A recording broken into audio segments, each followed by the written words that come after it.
करात प्रकरणामध्ये ईडीच्या हाती मोठं घबाड. 10 कोटींच्या मालमत्तेची कागदपत्रांच्या आधारे ओळख पटली. बँकेतील 2,50,00,000ची रक्कम गोठवली. मर्सिडीज जप्त, तर सीएच्या पुण्यातील घरातून 42 लाखांची रोख रक्कम जप्त.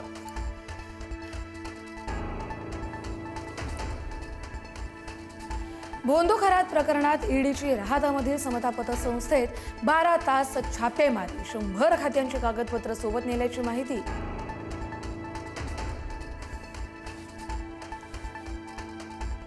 खराची संबंधित बांधकाम व्यावसायिकाच्या घरी ईडीचा छापा. नाशिक शहरासह ग्रामीण भागात असलेल्या खराच्या जमिनीच्या संदर्भात ईडीकडून ओझरमध्ये चौकशी.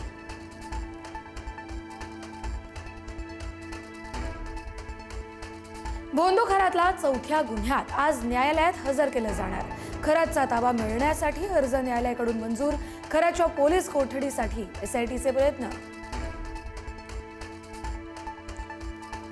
रुपाली चाकणकरांच्या बहीण प्रतिभा चाकणकर आणि त्यांच्या मुलानं शिर्डी पोलिसांकडे नोंदवला जबाब. कागदपत्र आमचीच, मात्र आम्ही खाती उघडली नसल्याचा जबाब.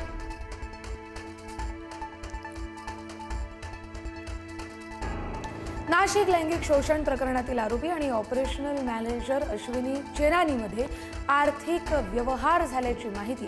आरोपी आणि चेनानीमधील संवाद सीडीआरमध्ये उघड झाल्याचाही सरकारी वकिलांचा दावा.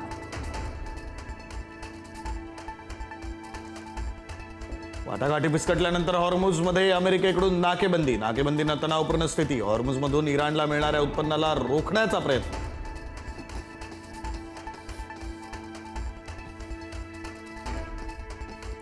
भारतीय जहाजांना हॉर्मुझमधून सुरक्षितपणे बाहेर पडण्यासाठी सहकार्य करण्याचं इराणचं आश्वासन. भारत आणि इराणमध्ये सकारात्मक चर्चा सुरू. इराणकडून हॉर्मुझमधून वाहतुकीसाठी नवा नकाशा.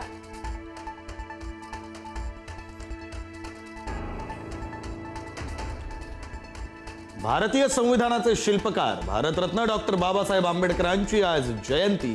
देशभरात उत्साहाचं वातावरण. ज्ञानाच्या अथांग सागराला पुढारी न्यूज कडून विनम्र अभिवादन.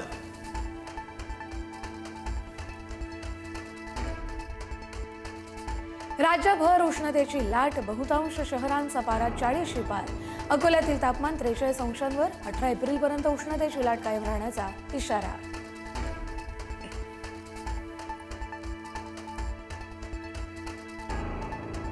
यावर्षी मान्सून सरासरीपेक्षा कमी राहणार. भारतीय हवामान खात्याचा अंदाज. जून ते सप्टेंबर दरम्यान 90 ते 95% पाऊस पडण्याची शक्यता.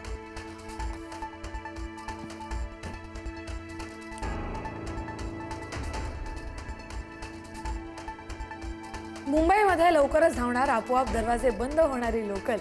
स्वयंचलित दरवाजे असलेली पहिली नॉन एसी लोकल ट्रेन मुंबईत दाखल. पुढारी न्यूजवर पहिली झलक.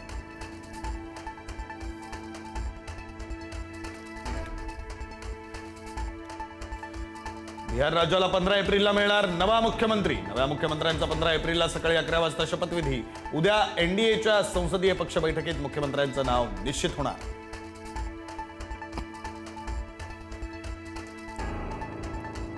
सनरायझर्स हैदराबादकडून खेळणाऱ्या नागपूरच्या प्रफुल्ल हिंगेची पहिल्याच सामन्यात भेदक गोलंदाजी. अवघ्या 2 ओव्हरमध्ये राजस्थानच्या 4 खेळाडूंची विकेट घेत घडवला इतिहास.